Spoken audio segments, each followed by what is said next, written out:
Je dois dire pour les Congolais et même pour les étrangers qui nous suivent que c'est très triste pour le pays. Ce que Anatole Koliné-Makosso a déclaré, c'est la négation même de l'alternance démocratique. On ne peut pas nier l'alternance démocratique et se dire démocrate. Franchement, en tant que Congolais, en tant qu'Africains, ça ne nous gêne pas que depuis 1979, nous n'ayons qu'un seul président. Ça, c'est le premier volet, Christian. Celui qui déclare ça, il faut le préciser, celui qui le déclare, c'est une voix officielle. C'est un premier ministre d'un gouvernement. Non, mais j'en viens. Le deuxième volet, M.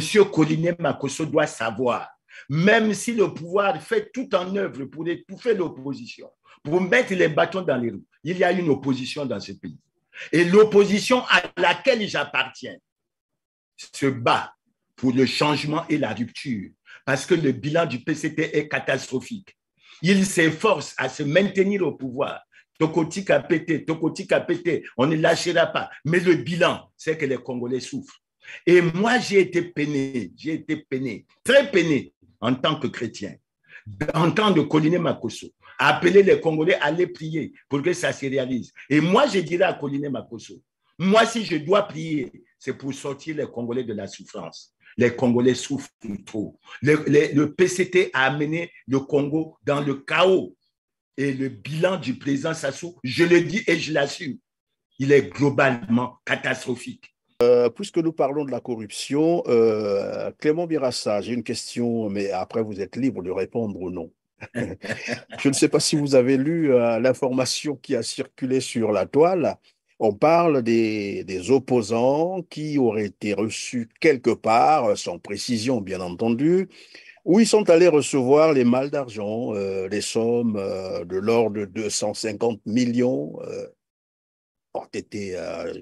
je ne sais pas si c'est vrai, hein, mais je n'ai pas vérifié l'information. J'ai lu sur la toile comme tout le monde. Et si je vous pose la question, parce que votre nom, il figure également, on a cité Clément Mirassa. Donc, vous avez été servi quelque part, 250 millions par opposant, près de 200, je crois, 200 opposants comme ça, truc du genre. Qu'est-ce que vous en savez, Clément Mirassa? C'est la diversion. Ce que je vais vous dire dans le même temps, c'est que l'information circule et les messages m'arrivent, qu'on est en train de préparer des gros complots contre moi parce que je dérange l'émission Grand Angle, les messages que je fais, les émissions que je fais avec Christian sont, semble-t-il, des messages qui dérangent, alors que la constitution de notre pays est claire et qu'elle prévoit la liberté d'expression.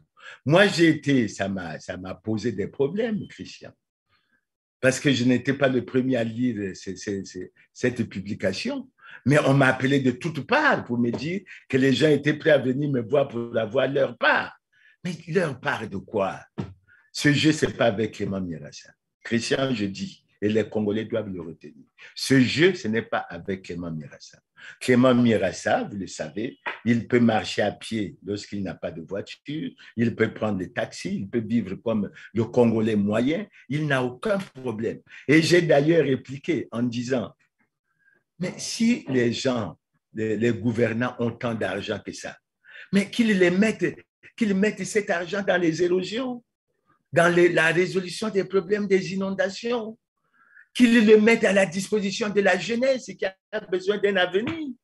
Et je rappelle, Christian, qu'à une époque donnée, un journal, c'était la rumeur à l'époque que Dieu est l'âme du frère Bongolo Kiana était le directeur, avait publié que Mirassa avait reçu des nguiris de 600 millions et que je les avais reçus à point noir. Il n'y avait pas de...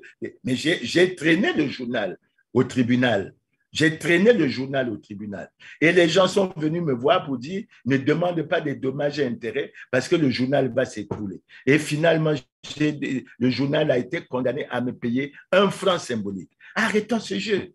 Ceux qui suivent Clément Mirassa à travers ses émissions, à travers le grand angle, ils savent une chose qui caractérise Clément Mirassa, c'est sa constance par rapport au combat qu'il a choisi de mener. Je n'ai pas choisi de mener ce combat pour devenir milliardaire. Je n'ai pas choisi de mener ce combat pour devenir archi-millionnaire. Mais j'ai choisi de mener ce combat pour l'amour du pays, pour l'amour des Congolais, pour faire en sorte que les Congolais qui ont un pays extrêmement riche ne vivent pas dans la misère et dans la pauvreté, mais qu'ils vivent dignement.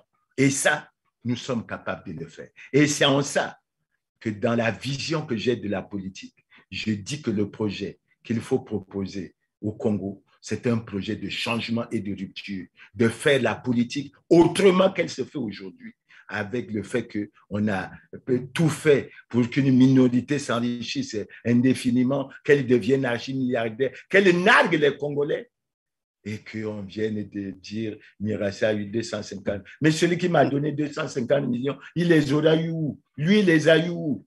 Les 250 millions. Et si nous sommes 5 Alors, ou 6, Clément Mirassa, vous êtes en train de nous dire que ceux qui versent un peu dans ces diffamations, s'ils ont des preuves, qu'ils les apportent alors. C'est ça. s'ils ont les preuves qui les apportent, si j'étais, je ne sais pas moi où, à un pila. Dans le même sens, bien entendu, votre réponse comptera du mot de la fin. Dans le même sens, j'ai dit, beaucoup pensent que vous serez sali les mains sous le régime Sassou Nguesso à une époque donnée. Et ça revient souvent, et les gens viennent taper là-dessus pour dire bah, qu'il arrête un peu sa comédie, on connaît qui il a été, qu'est-ce qu'il a fait. Qu'en dites-vous? Christian,